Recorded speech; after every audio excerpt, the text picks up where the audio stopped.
If you've tuned into a superspeedway race lately and found yourself wondering why the cars looked like they were out for a Sunday drive instead of battling door to door, you're not imagining it. The pack would stretch three wide, engines humming at half throttle, while drivers played it safe to stretch every last drop of fuel. It's been frustrating for years. But now NASCAR has heard the groans from living rooms and grandstands loud and clear. Just days before the green flag, they dropped a surprise change that could turn the Jack Link's 500 at Talladega Superspeedway into the wild, wheel-to-wheel race fans remember from the old days. The big announcement came for the April 26, 2026 race at the legendary 2.66-mile Alabama track. This is the 10th points-paying event of the 2026 NASCAR Cup Series season. Green flag drops at 3 p.m. Eastern, and you can watch live on Fox, listen on MRN radio, or catch every word on SiriusXM NASCAR radio. Austin Cindric rolls in as the defending spring winner, so the stage is already set for drama. But the real story isn't who's driving. It's how the race itself has been rewritten. Here's what's changing. The old plan called for stages of roughly 60, 120, and 188 laps. That's how Talladega has run for a while. Two quick stages followed by one long grind to the checkered flag. Last year, it was even split as 60-60-68. But NASCAR just turned that formula upside down. Stage 1 now runs a massive 98 laps. Stage 2 ends on lap 143. That's only 45 laps. And the final stage is another quick 45 laps, taking the field to the full 188-lap distance. One long opening act, followed by two short, sharp bursts of action. It's the complete opposite of what we've grown used to. So why make such a last-minute switch? The answer comes down to one word every fan knows too well: fuel. For the past few seasons, especially since the next-gen cars arrived in 2022, superspeedway races at Daytona and Talladega have slowly turned into fuel economy contests instead of pure speed battles. Drivers and crews figured out that backing off the throttle, riding in the pack, and saving gas gave them the best chance to stay out front when it counted most. We saw it again in this year's Daytona 500, long stretches where the field just cruised, waiting for the final fuel window. Fans grew tired of it fast. The excitement of big packs, daring moves, and close racing was being replaced by careful calculation and coasting.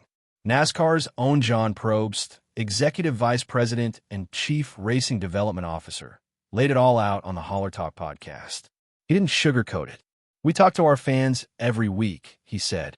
"They know people don't love watching three-wide, fuel-saving parades at these big tracks." So the sanctioning body listened. After Daytona this season, NASCAR sat down with teams and looked at two kinds of solutions. One bucket was sporting changes, things like stage lengths and pit rules.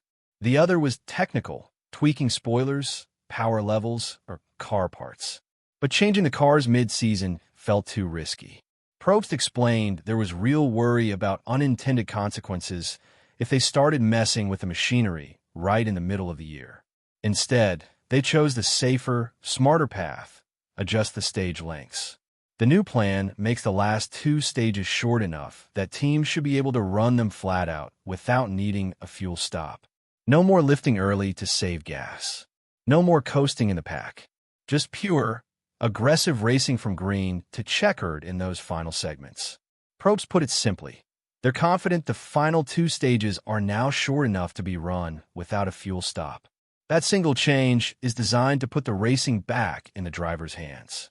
But the long first stage adds its own layer of excitement and strategy. 98 laps is a lot of ground. Teams will have to decide: try to stretch it on one pit stop and hope the car makes it, or play it safe with two stops.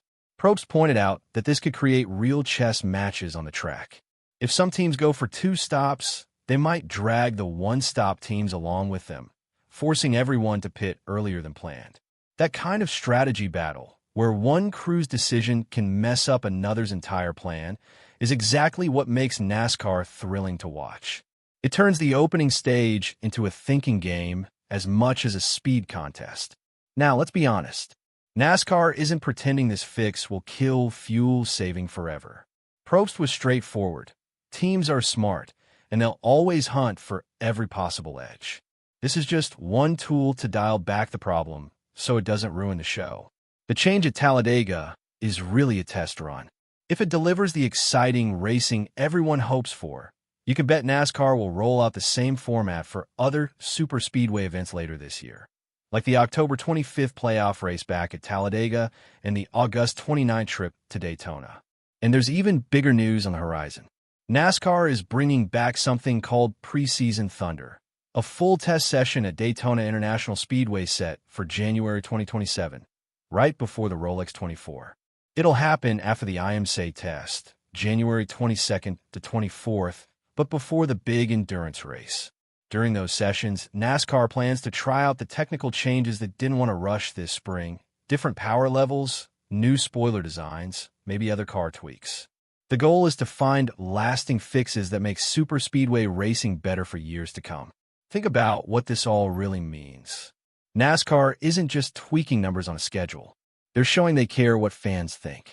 After seasons of hearing complaints about boring, fuel-saving parades, the sanctioning body took action, quickly, boldly, and in time for this very race. They put the product on the track first. They chose a simple fix that could bring back the kind of Talladega chaos that made the track famous.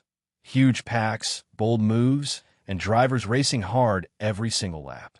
Of course, the big question still hangs in the air. Will it actually work? Will drivers attack from the drop of the green flag? Will the long first stage turn into a fascinating strategy war? Will we finally see the full throttle, door-slamming racing that made superspeedways the crown jewels of the schedule? We won't know until the cars fire up on April 26th. But one thing is already certain. NASCAR has taken a real swing at fixing a problem that's been frustrating fans for years. All eyes will be glued to Talladega that afternoon. If the experiment succeeds, it could mark the start of a whole new, much more exciting era for these big track battles. So mark your calendar, set your DVR, and get ready. The Jack Links 500 is about to feel like Talladega again. And this time, the drivers won't just be cruising, they'll be racing.